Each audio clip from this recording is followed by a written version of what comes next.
Education이라는 책을 보면은요, 하나님께서 다니엘과 세 친구들을 선택하신 이유에 대해서 이렇게 설명하고 있습니다. 이 세상에서 가장 큰 결핍은 사람의 결핍이다. 돈으로 그 양심을 사고 팔지 않는 사람, 마음속 깊은 곳이 참되고 정직한 사람, 죄를 죄라고 부르기를 두려워하지 않는 사람, 나침판의 바늘이 항상 북쪽을 가리키듯이 그 양심이 진실된 사람, 하늘이 무너질지라도 의로운 일을 위하여 일어설 줄 아는 사람, 지금 하늘은 이런 사람을 찾고 있다. 다니엘과 세 친구들이 바로 이런 사람들이었습니다.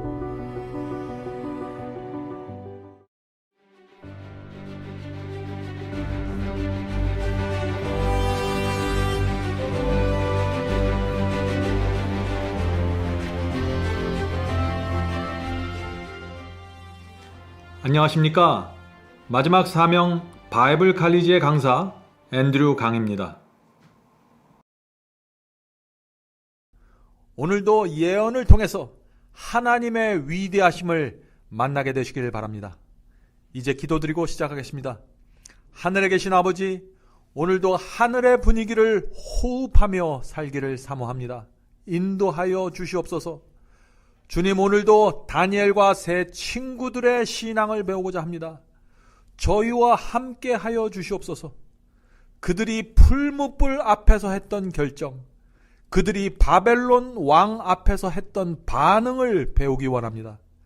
저희에게도 그런 신앙을 허락해 주시옵소서. 이 썩어버릴 육체 속에서 하나님의 은혜와 능력이 나올 수 있는 방법을 가르쳐 주시옵소서. 오늘도 주의 말씀으로 우리의 갈한 영혼을 적셔 주시기를 예수 그리스도의 이름으로 간절히 기도드립니다. 아멘. 지난 시간에 우리는 다니엘이 느부갓네살 왕 앞에서 2600년간의 예언을 펼쳐서 보여준 장면을 살펴보았습니다. 그 엄청난 예언을 본 후 느부갓네살 왕은 어떤 태도를 보였을까요? 다니엘서 2장 46절입니다. 이에 느부갓네살 왕이 엎드려 다니엘에게 절하고, 참 놀라운 장면이 나옵니다. 엎드려 다니엘에게 절하고 명하여 예물과 향품을 그에게 드리게 하니라. 다니엘의 예언 해석을 들은 이 느부갓네살 왕은 넋이 나가버리고 말았습니다. 그래서 20세밖에 안 된 이 포로 앞에 무릎을 꿇고 절을 하는 이 대바벨론 제국의 느부갓네살 왕의 모습을 좀 상상해 보시기 바랍니다. 만조 백관이 보는 앞에서 지금 소년 포로에게 굴복하는 바벨론 제국의 왕을 생각해 보시기 바랍니다. 느부갓네살 왕이 절을 다니엘에게 하는 것처럼 보이지만 실제로는 다니엘이 섬기는 하나님을 경배하는 것입니다. 하나님께서 승리하신 것입니다. 하나님의 백성은 지금 현재 포로로 잡혀 있든지, 가난하든지, 고생하든지, 남들에게 어떤 대우를 받든지, 어떤 처지에 있든지 두려워할 것이 없습니다. 하나님의 말씀을 앞장 세우고 믿음으로 전진하면 바벨론의 왕이 우리 앞에 무릎을 꿇게 될 것이기 때문에 그렇습니다. 그래서 하나님을 믿는 사람의 영혼에는 늘 감사와 평강이 있게 되는 것이죠. 요한일서 2장 15절부터 17절의 말씀으로 우리가 위로를 받게 되시길 바랍니다. 이 세상이나 세상에 있는 것들을 사랑치 말라. 누구든지 세상을 사랑하면 하나님의 사랑이 그 속에 있지 아니하니. 17절입니다. 이 세상도 그 정욕도 지나가되 모든 것이 지나가는 것입니다. 오직 하나님의 뜻을 행하는 이는 영원히 거하느니라. 아멘. 전능하신 하나님을 믿는 사람은 그분의 뜻을 행하면서 살게 될 것입니다. 그런 사람은 영원한 생명을 얻게 될 것입니다. 느부갓네살 왕의 꿈에 대한 예언을 마치면서 성경이 말하는 그 꿈에 대해서 좀 정리해보는 시간을 갖도록 하겠습니다. 성경에는 꿈을 통해서 하나님께서 사람에게 말씀하시는 경우가 가끔 나옵니다. 자, 왜 그럴까요? 이 성경 시대에는 오늘날과 같은 이렇게 완전한 성경이 없었기 때문입니다. 그때는 오늘날의 성경이 보여주는 것과 같은 전체적인 계시가 없었습니다. 그래서 중요한 상황마다 하나님께서 사람에게 꿈을 주심으로 소통하셨던 것입니다. 그런데 오늘날에는 하나님께서 성경의 시대처럼 그런 방식으로 소통하실 필요가 없는 것입니다. 물론 오늘날에도 여전히 꿈을 주실 수 있지만 구약 성경과 신약 성경 속에 이미 수많은 예언과 복음과 교훈과 역사가 있기 때문에 일일이 꿈을 통해서 지시할 필요가 없다는 이야기입니다. 오늘날에는 세계 역사에 대한 꿈을 주실 필요도 없습니다. 왜냐하면 이미 다니엘서와 요한계시록을 통해서 충분히 빛이 주어졌기 때문이죠. 누구든지 성경을 연구하면 하나님의 계시와 예언을 직접 이해할 수 있고 받을 수 있는 것입니다. 다니엘서와 요한계시록을 연구하면 마지막 시대에 대한 충분한 빛을 받을 수 있죠. 또 사탄의 기만에 빠질 수도 없는 것입니다. 그래서 하나님께서 수시로 사람에게 꿈을 주고 환상을 주실 필요가 크게 없는 것입니다. 자, 한 가지 우리가 분명히 알아야 할 것이 있는데 꿈과 환상의 내용과 해석은 반드시 성경 말씀과 일치해야 한다는 것입니다. 자, 이것이 무슨 뜻인가요? 요즘 교회에서 이런 간증을 하는 분들이 종종 있습니다. 아마 여러분들도 이런 간증을 들었을지 모르겠습니다. 나는 꿈에서 지옥을 가보았습니다. 나는 환상을 통해 지옥을 가보았습니다. 라는 간증 말이죠. 그런데 이분들의 간증을 보면은요, 자기가 지옥에 가보았더니 지옥에서 구렁이가 사람을 칭칭 감고 있는 모습을 보았다고 하는 것입니다. 자, 이것이 하나님께서 주신 꿈일까요? 하나님께서 주신 환상일까요? 아닙니다. 왜냐하면 성경이 지옥에 대해서 그렇게 말하고 있지 않기 때문입니다. 지옥에 관한 말씀 중에 그런 말씀은 하나도 없는 것입니다. 그러므로 이런 경우에는 어떤 사람이 꿈을 꾸고 환상으로 무엇을 보았다고 할지라도 하나님께로부터 왔다고 우리가 볼 수 없는 것입니다. 오직 성경만이 최종적인 판단 기준이고 모든 기적을 분별할 수 있는 기준이 되기 때문에 그렇습니다. 다니엘과 세 친구를 통해서 적은 숫자로 바벨론 전체를 복음으로 흔드는 말씀을 우리가 여기서 살펴보도록 하겠습니다. 남방 유다로부터 많은 사람들이 바벨론의 포로로 잡혀왔습니다. 그 중에는 제사장들도 있었고 랍비들과 율법사들도 있었습니다. 그러나 하나님께서는 그런 모든 사람들을 지나서 다니엘과 세 친구를 택하셨습니다. 그들을 복음을 전하는 파트너로 삼으셨습니다. 왜 18살밖에 되지 않는 청년들을 하나님께서 선택하셨을까요? 에듀케이션이라는 책을 보면은요, 하나님께서 다니엘과 세 친구들을 선택하신 이유에 대해서 이렇게 설명하고 있습니다. 이 세상에서 가장 큰 결핍은 사람의 결핍이다. 돈으로 그 양심을 사고 팔지 않는 사람, 마음속 깊은 곳이 참되고 정직한 사람, 죄를 죄라고 부르기를 두려워하지 않는 사람, 나침판의 바늘이 항상 부쪽을 가리키듯이 그 양심이 진실된 사람, 하늘이 무너질지라도 의로운 일을 위하여 일어설 줄 아는 사람, 지금 하늘은 이런 사람을 찾고 있다. 다니엘과 세 친구들이 바로 이런 사람들이었습니다. 그들은 하나님의 뜻과 말씀이 무엇인지 알면 그대로 따라가는 사람들이었습니다. 그런 사람들 몇 명만 있으면 하나님께서 바벨론 제국 전체를 흔들어서 복음을 전파할 수 있다는 것이 다니엘서에서 우리에게 말하고 있는 것입니다.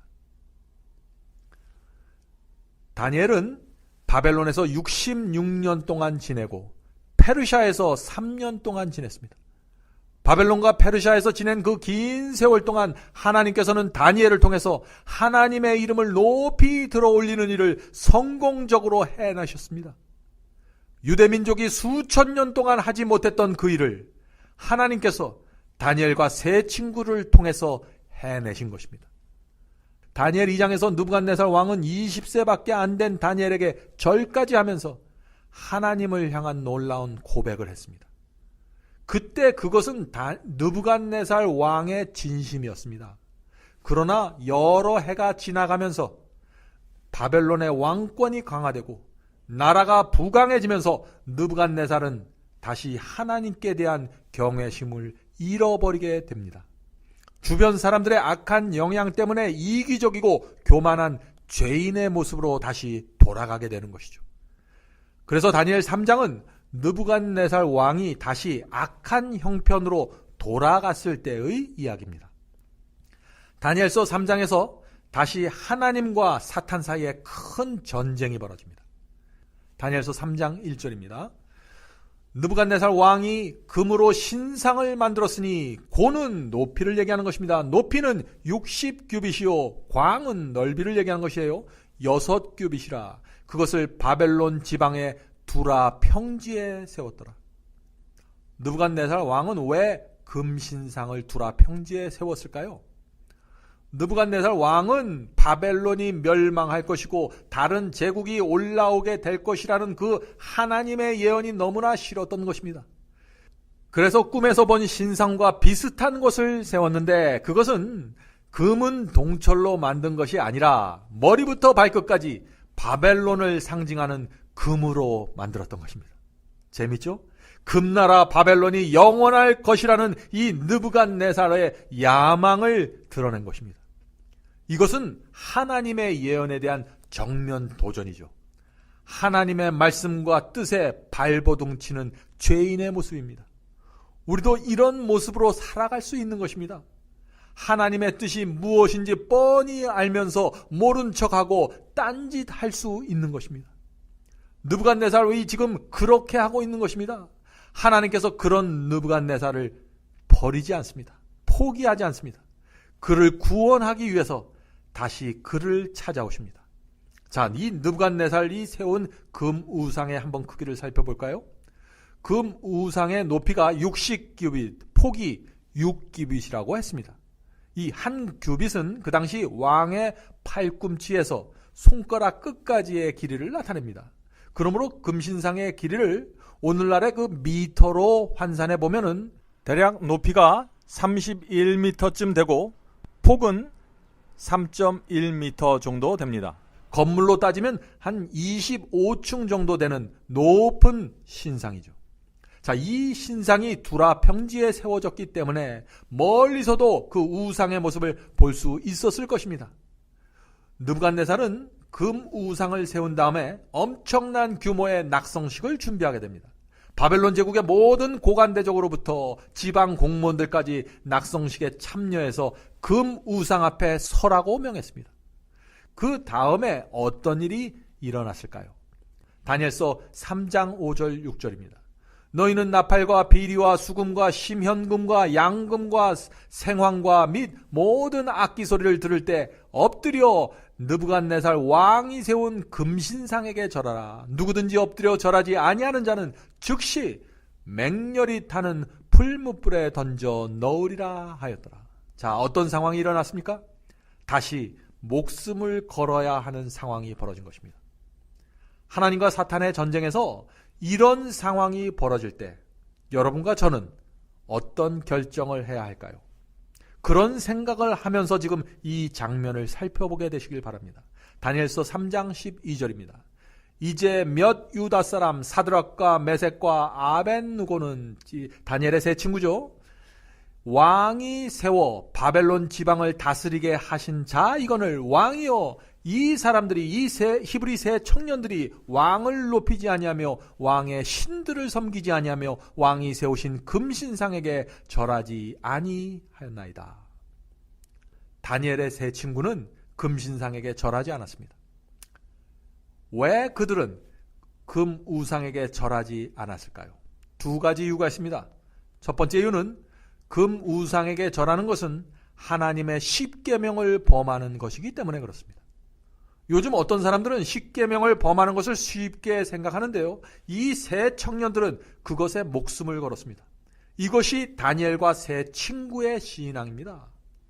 금신상에게 절하면은 어떤 계명을 범하게 되는 것일까요? 첫째 계명과 둘째 계명을 범하게 되는 것입니다. 출애굽기 20장에는 십계명이 나오죠. 하나님께서는요, 그런데 십계명을 말씀하시면서 사랑을 함께 말씀하셨습니다. 여러분들 그 사실을 아십니까? 한번 그 전체 장면을 제가 읽어보겠습니다. 출애굽기 20장 3절부터 6절입니다.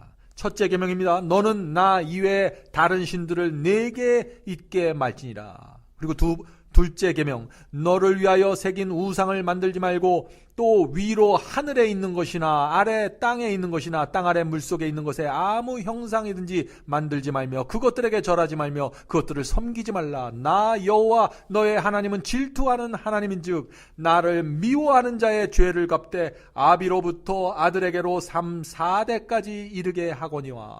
지금 우상에게 절하고 계명을 범하는 것을 뭐라고 말씀하셨어요? 나를 미워하는 것이라고 지금 설명하는 것입니다. 계속해서 읽겠습니다. 나를 사랑하고 내 계명을 지키는 자에게는 1000대까지 은혜를 베푸니라. 지금 여기서 하나님께서 계명과 사랑을 하나로 묶어서 말씀하시는 것입니다. 그런데 오늘날 많은 사람들이 이런 식으로 얘기를 하죠. 우리는 지금 새 언약하에 있습니다. 우리는 서로 사랑만 하면 됩니다. 십자가만 있으면 됩니다. 계명을 지키는 것은 우리를 다시 구약 시대로 돌아가게 하는 것입니다. 라는 말들을 하죠. 사랑하는 성도 여러분, 그것은 정말 큰 오해입니다. 하나님께서는 십계명을 주시면서 사랑을 함께 묶어서 말씀하셨습니다. 왜냐하면 우리가 정말 하나님을 사랑하면 하나님의 계명을 지키게 되기 때문입니다. 요한복음 15장 10절, 11절, 14절에 그 말씀이 분명히 나와 있죠. 이 말씀을 잘 들어보시기 바랍니다. 내가 아버지의 계명을 지켜 그의 사랑 안에 거하는 것 같이 너희도 내 계명을 지키면 내 사랑 안에 거하리라. 내가 이것을 너희에게 이름은 내 기쁨이 너희 안에 있어 너희 기쁨을 충만하게 하려 함이니라. 너희가 나의 명하는 대로 행하면 곧 나의 친구라. 사랑하는 성도 여러분, 여러분은 진정 예수 그리스도의 친구가 되길 원하십니까? 그러면 그분께서 명하신 계명을 행하면서 지키면서 살아야 하는 것입니다. 자, 히브리 청년들이 금 우상에 절하지 않았던 그 둘째 이유, 금 우상에게 절하는 것은요, 하나님께서 다니엘 2장에서 보여준 그 세상 역사에 대한 예언을 전면 부인하는 것입니다. 그 위대한 예언을 결코 부인할 수 없었던 것입니다. 이 세 청년은 말이죠. 그래서 금우상에게 절할 수 없었던 것이죠. 이 두라 평지는요, 넓고 평평한 곳입니다. 그래서 금우상 앞에 있던 모든 사람들은 히브리 세 청년이 절하지 않고 꼿꼿이 서 있는 모습을 보았습니다. 바벨론의 최고 지존인 이 느부갓네살의 자존심이 얼마나 상했을까요? 그럼에도 불구하고 이 느부갓네살은 세 청년에게 풀무불의 죽음을 피할 수 있는 기회를 한 번 더 허락하는 말을 하게 됩니다. 우리는 이 장면에서 느부갓네살이 이 히브리 세 청년에게도 좋은 마음을 갖고 있다는 사실을 좀 엿볼 수 있겠죠. 다니엘 3장 14절 15절입니다. 이제라도 너희가 준비하였다가 모든 악기 소리를 들을 때 내가 만든 신상 앞에서 엎드려 절하면 좋거니와 너희가 만일 절하지 아니하면 즉시 너희를 맹렬히 타는 풀무불 가운데 던져 넣을 것이니 능히 너희를 내 손에서 건져낼 신이 누구겠느뇨. 자, 이런 왕의 제안에 히브리 세 청년이 어떻게 대답할까요? 엄청난 믿음의 대답을 이 장면에서 이들이 합니다. 다니엘서 3장 16절부터 18절입니다. 사드락과 메삭과 아벳느고가 왕에게 대답하여 이르되 느부갓네살이여 우리가 이 일에 대하여 왕에게 대답할 필요가 없나이다. 대답할 가치도 없다는 것이죠. 얼마나 확신에 찬 대답입니까? 왕이여 우리가 섬기는 하나님이 계시다면 우리를 맹렬히 타는 풀무불 가운데서 능히 건져내시겠고 왕의 손에서도 건져내시리라. 제왕의 권위에 전혀 눌리지 않는 믿음을 지금 우리가 보는 것입니다. 세 청년은 잠시 생각해 볼 시간을 달라고 청하지 않았습니다. 왜냐하면 그들은 이미 하나님의 말씀에 충성하기로 헌신하면서 살아온 사람이들이기 때문에 그렇죠. 그들은 우리가 믿는 하나님께서는 능히 풀무불에서 건져낼 뿐 아니라 왕의 손에도 건져낼 것이라고 담대히 말했습니다. 자, 우리가 여기서 무엇을 배울 수 있나요? 믿음은 환난이 왔을 때 준비하는 것이 아니라는 것입니다. 준비는 그 이전에 이루어져야 하는 것입니다. 환난과 고난은 우리의 신앙이 진짜인지 가짜인지 드러나는 때입니다. 마지막 짐승의표 환난이 오면 모든 사람의 믿음의 실체가 정확하게 드러나게 될 것입니다. 오늘날 기독교에서 일반적으로 가르쳐지고 있는 그런 믿음으로 마지막 환난을 통과할 수 있을까요? 그런 믿음으로 이 다니엘과 세 친구들의 같은 그런 경험을 통과할 수 있을까요? 믿기만 하면 무조건 구원받는다는 그런 통속적인 믿음을 가지고 마지막 환난을 어떻게 견딜 수 있을까요? 사랑하는 성도 여러분, 이번 기회에 기도하는 마음으로 여러분의 믿음을 재점검해 보시길 제가 부탁드립니다. 자, 그런데 새 청년들은 여기서 멈추지 않습니다. 한 걸음 더 나갑니다. 그 다음에 이어지는 장면에서 우리는 믿음의 최종 단계를 볼 수 있습니다. 이런 믿음이야말로 고난을 통과하게 하는 믿음이고 어떤 상황에서도 하나님을 붙잡고 있는 손을 놓지 않는 믿음이 될 것입니다. 자, 새 친구들이 하는 말을 잘 들어보시기 바랍니다. 다니엘서 3장 18절입니다. 그렇게 하지 아니하실지라도. 자, 이 말씀이 무슨 뜻인가요? 하나님께서 우리를 풀무불에서 구해주지 아니하실지라도 라는 얘기죠. 왕이요, 우리가 왕의 신들을 섬기지도 아니하고 왕이 세우신 금신상에게 절하지도 아니할 줄을 아옵소서.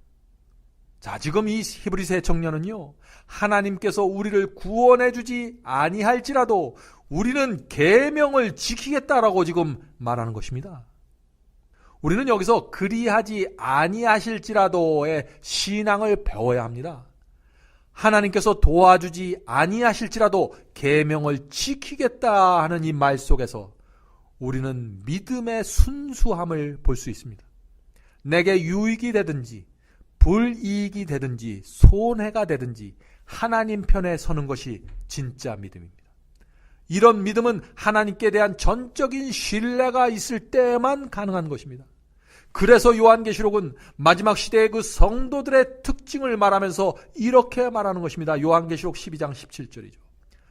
용이 여자에게 분노하여 돌아가서 그 여자의 남은 자손 곧 하나님의 계명을 지키며 예수 증거를 가진 자들로 더불어 싸우려고 바다 모래 위에 섰더라.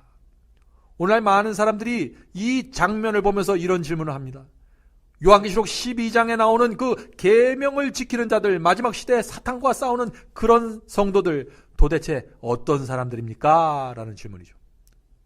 오늘 이 시간에 제가 분명한 답변을 드리겠습니다. 다니엘과 세 친구와 같은 그리스도인들을 뜻합니다.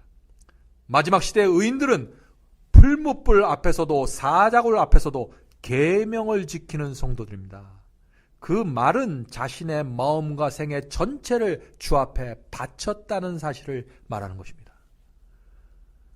다니엘의 세 친구들은 하나님께서 위기의 상황에서 그들 바로 옆에 계실지라도 어떤 때는 도와주지 않을 수 있다는 사실을 알고 있던 사람들입니다. 그래서 그리하지 아니하실지라도 라고 말했던 것이죠. 하나님께서는 침례 요한이 목 잘려 죽을 때도 도와주지 않으셨습니다. 왜 도와주지 않으셨을까요?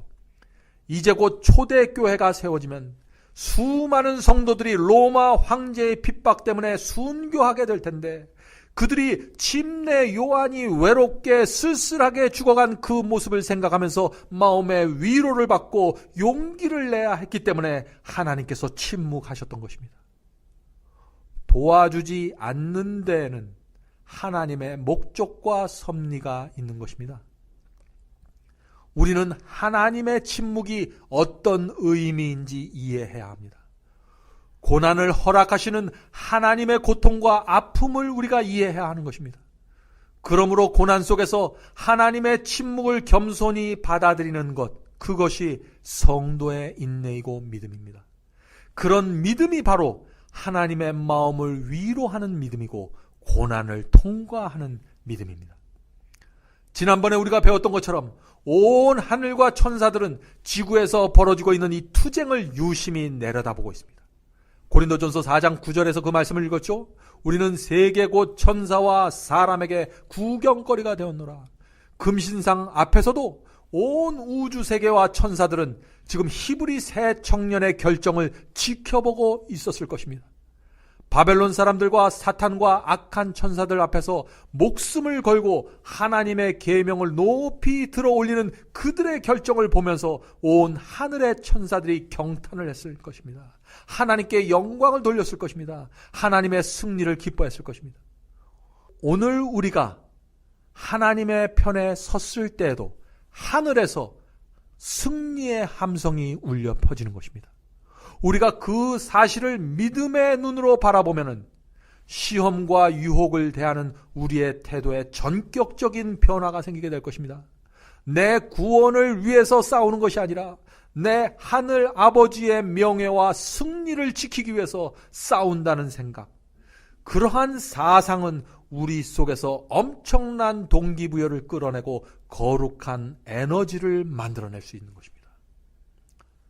히브리 새 청년들의 믿음과 같은 그 믿음이 욥기에도 나옵니다. 온갖 재앙이 쏟아지는 상황 속에서 욥은 하나님께로부터 버림받은 느낌을 느꼈을 것입니다. 그러나 그러한 순간에도 이 욥은 자신의 느낌을 의지하지 않고 하나님의 성품과 말씀을 붙잡고 이런 간증을 합니다. 욥기 13장 15절이죠. 그가 나를 죽이실지라도, 하나님께서 나를 죽이실지라도 내가 여전히 그를 신뢰하겠나이다. 얼마나 놀라운 고백입니까? 하늘의 천사들은 욥이 이런 간증을 할 때 그들의 마음과 감격이 어떠했을까요? 얼마나 놀랍고 기이한 눈으로 그를 바라보았을까요? 욥의 이런 간증은 고통을 허락하시는 하나님의 아픔을 크게 위로했을 것입니다. 다니엘서 3장 19절부터 23절의 내용입니다. 결국 느부갓네살 왕은 새 청년이 마지막으로 주어진 그 기회를 거절하자 분노하여 풀무불을 평소보다 7배나 뜨겁게 해서 새 청년을 밧줄로 묶어서 던져 넣으라고 했습니다. 그런데 여기서 놀라운 장면이 벌어집니다. 다니엘서 3장 24절 25절이죠. 그때 느부갓네살 왕이 놀라 급히 일어나서 모사들에게 물어 이르되 우리가 결박하여 불 가운데 던진 자는 세 사람이 아니었느냐 하니 그들이 왕에게 대답하여 이르되 왕이여 옳소이다 하더라. 왕이 또 말하여 이르되 내가 보니 결박하지 아니한 네 사람이 불 가운데 다니는데 상하지도 아니하였고 그 넷째 모양은 신들의 아들과 같도다 하고, 참 놀라운 얘기가 나옵니다. 신의 아들이 누구일까요? 하나님의 아들입니다. 예수 그리스도이십니다. 느부갓네살 왕이 깜짝 놀랐다고 했는데 왜 놀랐죠? 분명 세 사람을 풀무불에 던져 넣었는데 네 사람이 지금 보이기 때문에 그런 것입니다. 세 청년이 풀무불 속에 던져지는 그 순간 예수님은 자신의 모습을 느부갓네살 왕과 바벨론 사람들 앞에 나타내 보이십니다. 고난 밖에서는 예수님이 보이지 않습니다. 그러나 순종하고 그 고난 속으로 들어가면 그 속에서 예수님을 만나게 된다는 얘기죠. 다니엘의 세 친구들은 불 속에 떨어졌습니다. 그러나 그 불이 그들을 태우지 못했습니다. 불은 그들을 묶고 있던 밧줄만 태웠다고 했습니다. 그래서 그들은 풀무불 밖에서보다 풀무불 안에서 자유롭게 걸어 다닐 수 있었습니다. 풀무불 고난을 통과하면서 하나님께 우리의 모든 것을 바치고 맡기는 그런 경험을 하고 나면은 그때 우리의 생애가 더 자유로워지는 것을 우리가 느낄 수 있는 것입니다. 우리의 경험을 통해서 말이죠. 재물이나 명예를 붙잡으려고 애쓰면 애쓸수록 이기심과 정욕이 우리를 더 세게 묶어서 노예로 만들어버립니다. 돈을 붙잡으려고 애쓰면 애쓸수록 이 돈이 마른 모래처럼 우리 손가락 사이로 빠져나가 버리게 될 것입니다. 그러나 하나님의 뜻대로 살기 위해서 내 생애를 차라리 불 속에 던져버리면 우리를 묶고 있던 밧줄이 타버리면서 우리의 영혼 속에 자유와 평강이 깃들게 된다는 것입니다. 진리 안에서 참된 자유를 누리게 되는 것입니다. 이것이 성경이 말하는 참된 중생의 경험이 되는 것입니다. 뜨거운 불이 그들을 묶고 있던 밧줄을 태워버렸습니다. 풀무불 밖에서보다 안에서 완전한 자유를 누리게 되었습니다.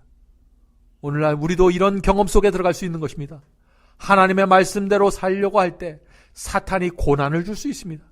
특별히 새로운 빛을 받고 더 밝은 진리로 우리가 나가려고 할 때 사탄은 분노하는 것입니다. 그래서 많은 사람들이 진리가 무엇인지 알지만 진리를 외면하게 되는 것입니다. 그러나 우리가 믿음으로 말씀에 순종하고 고난을 받아들이고 나면은 우리를 묶고 있던 밧줄이 태워지면서 오히려 더 큰 자유를 느끼게 되는 것입니다. 우리의 마음이 평안해지고 양심의 평안이 찾아오게 되는 것입니다. 먼저 그 나라와 그 의를 구하라 그리하면 무엇이죠? 하나님께서 우리가 갖고 있는 문제, 우리가 해결할 수 없는 그런 문제들을 해결해 주신다는 것입니다. 그것이 하나님께서 주시는 약속입니다. 사탄이 히브리 청년들을 풀무불 가운데 떨어뜨리는 것까지는 성공했습니다. 그러나 그곳에서 예수께서 히브리 청년들을 기다리고 계셨습니다. 이런 예수님의 모습은 우리에게 얼마나 큰 소망과 용기를 줍니까? 주님 뜻대로 살기 위해서 고난당할 때 주께서 우리를 잊지 않고 찾아오신다는 그 사실을 기억할 때마다 우리 속에 얼마나 큰 감사와 감동이 있습니까? 히브리 청년들은 불 속에서 예수님과 대화하면서 거니는 놀라운 영광을 누렸습니다. 느부갓네살 왕이 깜짝 놀라서 다시 그들을 불 속에서 끄집어냈죠. 풀무불에서 나온 세 청년들에게 이 느부갓네살 왕은 무엇이라고 말했을까요? 느부갓네살이 말하여 이르되 사드락과 메삭과 아벳느고의 하나님을 찬송할지어다. 그가 그의 천사를 보내사 자기를 의뢰하고 그들의 몸을 바쳐 왕의 명령을 거역하고 그 하나님 밖에는 다른 신을 섬기지 아니하며 그에게 절하지 아니한 종들을 구원하셨도다. 자, 여기 놀라운 말씀이 나오죠. 이 느부갓네살 왕은요, 하나님께서 이 세 청년을 왜 구원했는지 정확하게 알았습니다. 왜 구원했다고 했습니까? 그들이 하나님의 계명에 충성했기 때문에 하나님께서 이들을 구원하셨다고 말하는 것입니다. 그러므로 내가 이제 조서를 내리노니 각 백성과 각 나라와 각 언어를 말하는 자가 모두 사드락과 메삭과 아벳느고의 하나님께 경솔히 말하거든 그 몸을 쪼개고 그 집을 거름토로 삼을지니 이는 이같이 사람을 구원할 다른 신이 없음이니라 하더라. 얼마나 놀라운 고백입니까? 세 청년의 믿음과 헌신 때문에 바벨론 전체의 복음이 전파되는 기적이 생긴 것입니다. 이제는 느부갓네살 자신이 복음의 전도자가 돼서 지금 명령을 내리는 것입니다. 하나님을 섬기라고 말이죠. 단 세 사람의 헌신과 충성 때문에 상상할 수 없는 위대한 전도가 이루어진 것입니다. 제가 여러 번 말씀드리지만 하나님의 역사는 이렇게 이루어지는 것입니다. 마지막 시대에도 이와 동일한 방법으로 복음이 땅끝까지 전파하게 될 것입니다. 마지막 시대에도 비록 숫자가 많지 않을지라도 하나님의 계명을 지키는 자들, 충성스럽게 지키는 그 성도들 때문에 온 세상에 복음이 전파하게 될 것입니다. 우리가 그 사실을 요한계시록 13장에서 정확하게 보게 될 것입니다. 다니엘서를 공부하고 나면은 우리는 사탄이 항상 두 가지 전략을 사용한다는 사실을 알게 됩니다. 자, 첫 번째 전략은 사탄은 하나님의 백성을 무력으로 핍박하고 제압할 수 있을 때에는요, 성도들을 여지없이 죽여서 없애려고 합니다. 하나님의 충성된 종들이 더 이상 영향력을 미칠 수 없도록 아예 제거해 버리려고 하는 것이죠. 그래서 순교가 일어나고 그래서 핍박이 일어나는 것입니다. 이것이 다니엘서에서 계속해서 사용하는 사탄의 전략입니다. 마지막 짐승의 환난 때도 바로 이 전략을 사용하는 것입니다. 그래서 마지막 때에는 이 다니엘과 같은 신앙이 필요한 것이라고 제가 말씀드리는 것이죠. 둘째 전략은 하나님의 백성을 이 무력으로 제압하고 핍박할 수 없는 오늘날과 같은 상황에서는 하나님의 백성이 신앙을 타협하고 세속화되게 하기 위해서 그는 유화 정책을 쓰는 것입니다. 이 전략은 사탄이 현재 교회 속에서 아주 성공적으로 사용하고 있는 전략이죠. 그래서 살아있지만 죽은 것과 같이 만들어버리는 것입니다. 하나님을 위해 일할 수 없고 하나님을 위해 봉사할 수 없는 그런 영적 어둠과 기만에 빠뜨리는 것입니다. 우리가 사탄의 전략에 어떻게 반응하고 어떻게 응답하면서 살아야 할까요? 다니엘과 세 친구들의 삶을 보면은 분명한 답을 찾을 수 있다는 것입니다. 사랑하는 성도 여러분, 사람들은 이렇게 말합니다. 내가 그 자리에 있으면 여호수아와 갈렙 편에 섰을 것이라고. 내가 그때에 있었으면 사드락과 메삭과 아벳노고와 함께 불뭇불 속에 뛰어들었을 것이라고. 내가 그때 있었으면 다윗과 함께 골리앗을 상대했을 거라고. 내가 그때 있었으면 십자가에 달리신 예수님과 끝까지 함께 했을 거라고 말이죠. 그 말이 사실이라면 왜 지금은 그것이 잘 안 될까요? 성령께서 이번 예언학교를 통해서 우리 모두의 믿음과 신앙에 새로운 빛을 주시기를 제가 간절히 바랍니다. 새로운 차원의 믿음으로 나아가게 되기를 제가 간절히 바라는 것입니다. 이제 기도하겠습니다. 하늘에 계신 아버지, 그가 나를 죽이실지라도 내가 여전히 그를 신뢰하겠나이다 라고 말한 그 욥의 믿음을 배우기 원합니다. 풀무불 속에서 나를 구해주지 않을지라도 계명을 지키겠다고 선언한 그 히브리 세 청년의 신앙을 배우기를 원합니다. 저희를 도와주시옵소서. 하나님의 말씀은 저만큼 높은데 우리의 경험은 너무나 낮습니다. 주여 저희를 불쌍히 여겨주셔서 성장하고 자라고 열매 맺을 수 있도록 도와주시옵소서. 이제 헤어져서 다시 만날 때는 새로운 마음과 새로운 영으로 주의 말씀 앞에 설 수 있도록 인도해 주시기를 예수 그리스도의 이름으로 간절히 기도드립니다. 아멘. 성도 여러분, 여러분 모두를 바이블 칼리지에 초청합니다. 여러분의 핸드폰에 마지막 사명 앱을 다운 받으시면 누구나 바이블 칼리지를 들으실 수 있습니다. 누구든지 원하는 시간에 오셔서 강의를 들으실 수 있습니다. 물론 무료로 들으실 수 있습니다. 다양한 주제의 강의가 이루어집니다. 기독교 역사와 수많은 교파들이 나누어진 이유와 배경에 대해서 말씀드립니다. 또 천주교와 개신교의 차이점을 살펴봅니다. 로마서, 갈라디아서, 예정론, 7년 환란과 이스라엘 제3성전, 성령을 받는 방법, 참된 방언이란 무엇인가, 참된 거듭남과 중생의 경험, 이런 주제들로 기독교인들이 꼭 알아야 할 문제들을 다루게 됩니다. 성경절 하나하나 찾으면서 설명해 드리기 때문에 새로 신앙을 시작한 분들도 누구나 쉽게 분명하게 이해할 수 있습니다. 제가 최선을 다해 설명해 드립니다. 이번 기회에 여러분의 신앙을 말씀의 반석 위에 세우게 되길 제가 간절히 바랍니다. 그럼 바이블 칼리지에서 여러분을 찾아뵙겠습니다. 감사합니다.